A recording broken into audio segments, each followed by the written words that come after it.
Hi there, Waltoneers. I'm Jack, and this is DSNY Newscast, and today we have some breaking news. As Disney has just announced the closing date for Splash Mountain at Walt Disney World, and that date is Monday the 23rd of January 2023, meaning that the last day of operation for the attraction and your last chance to ride Splash Mountain will be on Sunday the 22nd of January at Walt Disney World. Now, at the time of this recording, Disney has yet to specify the closing date for Disneyland, stating additional information will be shared at a later date. However, I would expect that Disneyland Splash Mountain will likely be closing approximately around the same time. And the reason for that is because earlier this year, it was announced that Splash Mountain's transformation into Tiana's Bayou adventure will be complete and ready to open in late 2024. And so that gives Imagineering approximately 18 to 22 months to complete this extensive retheme project. But what is curious about this announcement today is that the late 2024 date has been replaced with just 2024, perhaps indicating that this project may be complete earlier in 2024,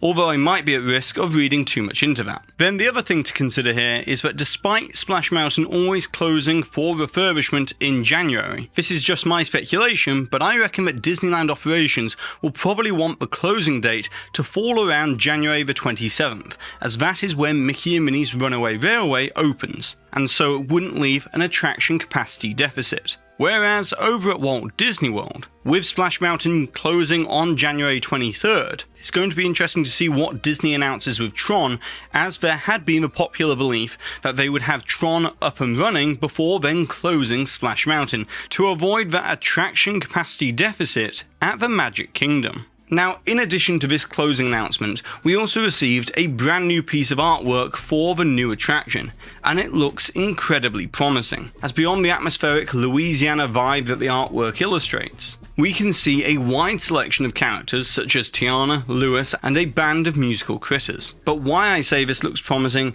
is that the dimensionality and the composition of this scene strongly suggests that this attraction will continue Splash Mountain's legacy of using plenty of audio animatronic figures throughout to carry the story. And by the looks of it, it seems likely that many of these animatronic critters will be repurposed animatronics from Splash Mountain, but just reskinned to become the critters suited to Tiana's Louisiana Bayou, such as otters, rabbits, raccoons, beavers, turtles, frogs, storks, and bears. And the fact that Tiana has been shown countless times in the artwork and promotion for this attraction, alongside Prince Naveen as well, it indicates that these will be full-body animatronics that I hope are going to be in the same style as the new Belle animatronics that can be seen in Enchanted Tales of Beauty and the Beast at Tokyo Disneyland, instead of that of the internal projection-based animatronics found within Frozen Ever After and Seven Dwarfs Mine Train. Which, don't get me wrong, they were an interesting experiment at the time,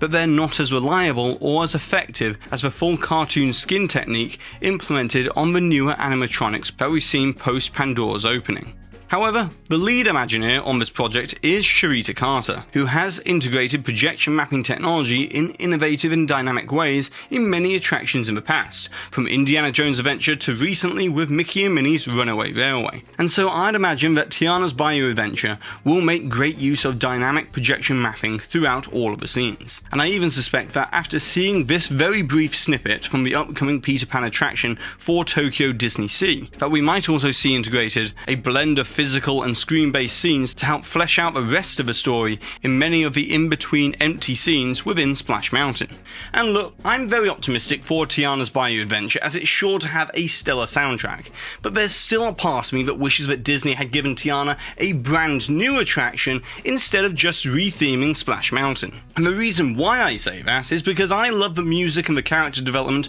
of the Princess and the Frog movie from 2009, and it definitely does deserve its own attraction, but I would have preferred them not to use Tiana to replace Splash Mountain, as I feel that whatever comes next beyond that attraction, then it's always going to be overshadowed in Disney fans' minds, as there's going to be an asterisk next to it comparing it to the attraction that was there before. And so, considering that Disney had intended for quite a while on making alterations to Splash Mountain, I feel that it would have been better to not try and do the two birds with one stone fix to all of this, dragging Tiana into the debate about Splash Mountain, and instead re-theme Splash Mountain completely with a reimagining that would remove any connection to Song of the South by creating new characters, new music, and an entirely new narrative, but yet still eliciting the same vibe as the attraction that has been a fan favourite for many years for its infectious music and thrilling drops. And I even did a video on this topic back in 2020 where I described what I thought would have been a great alternative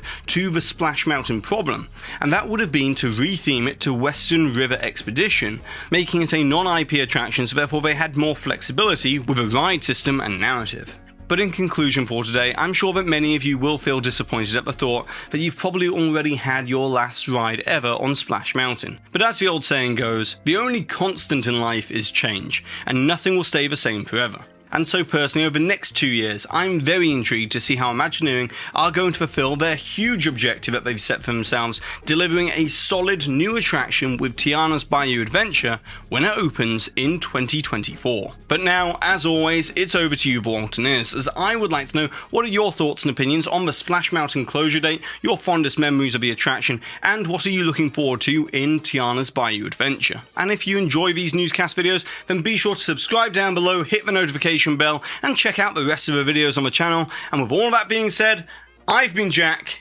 you've been you, and I'll see you real soon.